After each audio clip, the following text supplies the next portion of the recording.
Spelerigheid is 'n geestelike gawe. Wanneer laas het jy eenvoudig uit jou maag gelag, gespeel, lighartig gewees?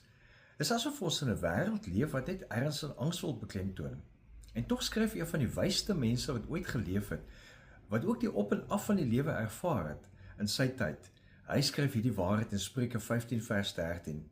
En dis so Salomo: blydskap laat 'n mens se gesig straal, smart maak 'n mens te neergedruk. Nou, die sielkundige René Breuer van die Martin Luther Universiteit in Duitsland het dekades lank spelerigheid, playfulness, as onderwerp bestudeer. En hy het bevind dat volwassenes wat hulle self as spelerig beskou, beduidend hoër vlakke van welstand, kreatiwiteit en ook veerkragtigheid ervaar.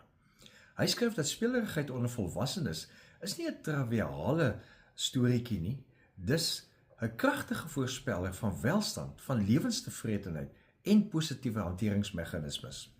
Ek onthou sommer nou hoe Jesus met kinders na hom geroep het en gesê die koninkryk is juis vir mense soos hulle. En hy het self dansende huweliksfeeste bygewoon en kinders omhels.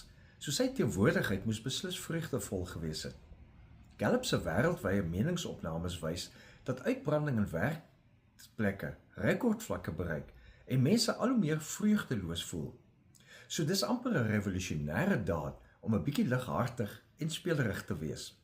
So laat jou vandag toe om te speel, te lag, so asof jy weer jonk is, weer die lewe van vooraf geniet, 'n grap met 'n kollega of vriend maak.